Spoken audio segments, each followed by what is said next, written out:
Jadi UMKM ini banyak sekali yang ngerasa sekarang gitu ya, jualan tuh kok kayaknya susah banget ya Kang. Itu curhatan-curhatan selalu ada, apa ya, pas seminar, ya udah beres seminar, ditanya, dipanggil. Makanya fenomena affiliate di Shopee, affiliate di TikTok, KOL affiliate itu lebih works dibandingkan yang kita ngiklan langsung direct. Karena orang ngomong, apalagi orang itu ada before afternya, reviewnya jujur, review jujur gitu kan. Penting membangun basis testimoni, komunitas, user experience gitu ya, sehingga mereka nanti akan menjadi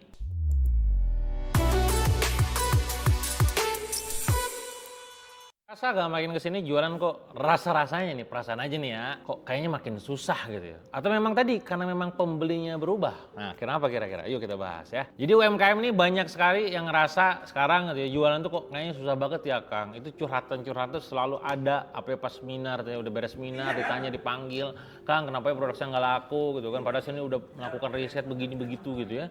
Kok susah ya jualan gitu kan, kayaknya daya beli turun ya, gitu-gitulah curhatannya ya. Tapi anehnya apa yang terjadi teman-teman? Live shopping masih jalan berhari-hari, berjam-jam. Bahkan brand-brand baru terus bermunculan. Muncul pertanyaan, yang susah itu jualannya atau pembelinya memang sekarang udah berubah? Apa yang berubah dari perilaku konsumen ini sebenarnya kawan-kawan ya? Kenapa UMKM itu kalau udah pakai strategi lama nggak works lagi tuh untuk sekarang gitu? Karena pasarnya bisa jadi udah berubah. Kalau lihat berita teman-teman, daya beli itu sekarang memang lagi tertekan ya.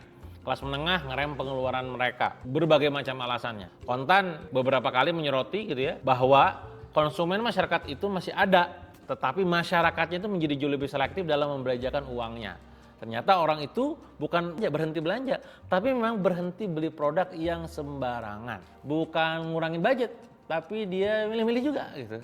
Nahan-nahan gitu lah. Nah ini poin nomor satu. Nah apa sebenarnya akar permasalahannya? Yuk kita bedah deh ya. Pertama adalah buyer sekarang makin pintar. Dengan adanya edukasi-edukasi zaman sekarang di YouTube, di Reels, di TikTok gitu ya.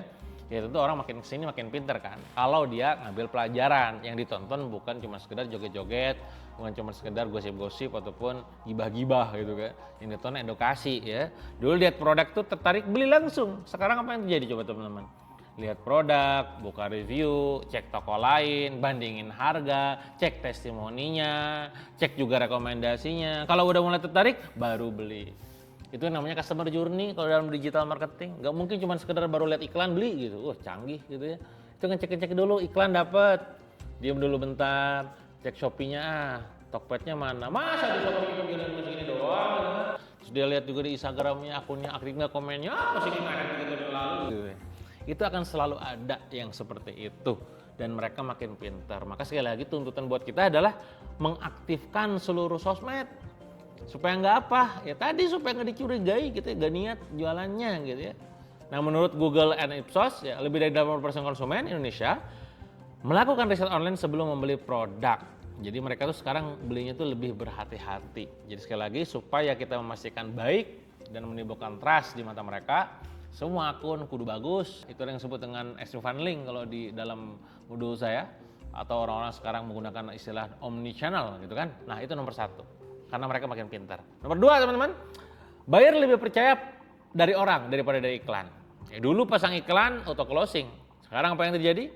Harus lihat review, lihat pengalaman, lihat rekomendasi ya. Pokoknya cek orang ahli ngomong seperti apa gitu ya, itu benar-benar didengar. Jadi nggak cuma iklan doang.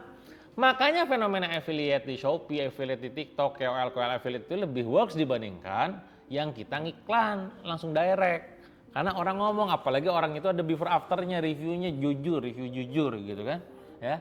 Menurut Nielsen, rekomendasi teman dan review konsumen masih menjadi sumber kepercayaan tertinggi dalam keputusan pembelian. Maka saran saya kalau Anda punya budget marketing, daripada Anda lempar hanya kepada iklan doang, mending Anda lempar juga ke KOL ataupun affiliate yang memang memungkinkan mereka ngomong baik testimoninya tentunya tentang produk kita. Penting membangun basis testimoni, komunitas, user experience gitu ya, sehingga mereka nanti akan menjadi penentu apakah orang lain itu belinya produk kita atau orang lain ya. Apakah belinya produk itu tuh di kita ataupun di orang lain. Hanya gara-gara omongan mereka. Bahkan ketika saya membersihkan dokter detektif pun dulu begitu. Ketika dokter yang orang dikenal sebagai orang expert dalam dunia skincare, paham formulasi ataupun katakanlah kandungan-kandungan yang benar, itu didengar. Bahkan sampai viral kan, rekomendasi orang, apalagi orang yang ahli itu lebih didengar daripada iklan itu sendiri. Itu nomor dua. Nomor 3 adalah buyer gak nyari lagi yang murah. Ini cukup menarik, UMKM masih banyak yang mikir kalau nggak laku tuh pasti turunin harga aja lah. Karena sebenarnya yang mereka cari bukan cuma sekedar harga murah, tapi apa value yang bisa diberikan sama perusahaan ataupun produk tersebut kepada konsumennya. Hasilnya seperti apa, manfaatnya seperti apa, ada kenyamanan enggak, ada rasa aman enggak. Nah itu yang akan orang lain lihat. Bahkan saya kalau di workshop Product Launch Dynamite itu ada mental trigger, ada 60 trigger yang bikin orang jadi beli. Itu bukan cuma sekedar karena murah, hanya salah satunya murah. Tapi sisanya tuh itu sifatnya itu adalah psychological effect, lebih kepada value itu sendiri. Kalau kata Philip Kotler gitu ya, consumer buy value not product. Jadi yang dicari value-nya, bukan cuma sekedar murahnya, tapi juga alasan paling masuk akal kenapa dia harus beli produk tersebut, kenapa harus belinya tuh dari Anda, kenapa harus belinya sekarang juga. Itu harus kejawab. Poin nomor 4 teman-teman yang juga tak kalah penting, UMKM itu sendiri gitu ya sulit berubah. Jadi pertanyaannya adalah apakah cara jualan kita masih relevan atau tidak? Ini gak berubah ente gitu kan. Kalau Anda pakai cara lama ya gak works. Maka Einstein pernah bilang kan, hanya orang gila ya melakukan cara yang sama berharap hasil beda gitu. Nah sekarang nih era tahun 2026 AI udah banyak, konten udah beda, cara bikin kontennya kan. Nah itu harus berubah kitanya. Kalau nggak berubah, udah gitu.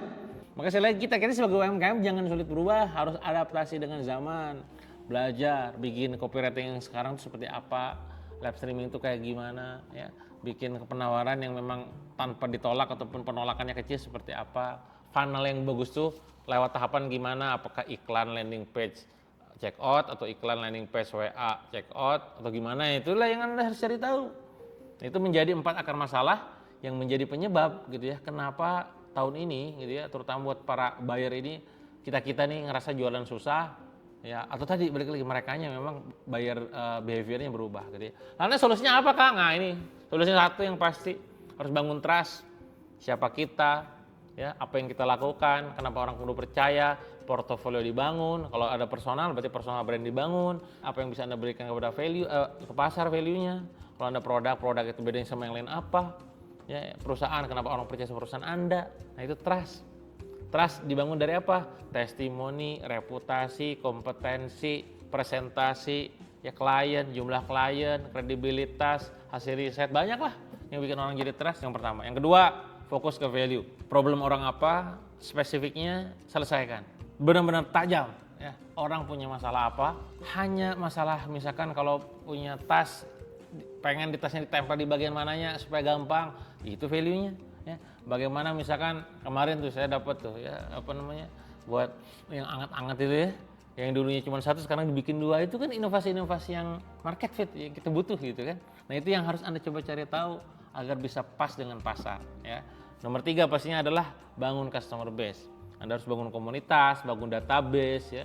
Anda nggak bisa ngandelin traffic goib yang sekarang algoritmanya juga nggak bisa diterka gitu kan, postingan Facebook komen dikit, IG story view-nya dikit gitu kan. Nah Anda harus mulai bangun database di WA, di Instagram, di email ya. Intinya adalah bangun customer base-nya. Pasar selalu berubah. Tantangan untuk UMKM agar adaptif adalah dengan tadi mengikuti perubahan itu sendiri. Pertanyaan adalah, bisakah bisnis Anda ikut berubah? Hanya Anda sendiri yang tahu ya. Kalau Anda punya pendapat khusus, silakan komen di kolom komen. Kalau Anda punya request materi tertentu, boleh komen juga. Sampai jumpa di video berikutnya. Jangan lupa subscribe.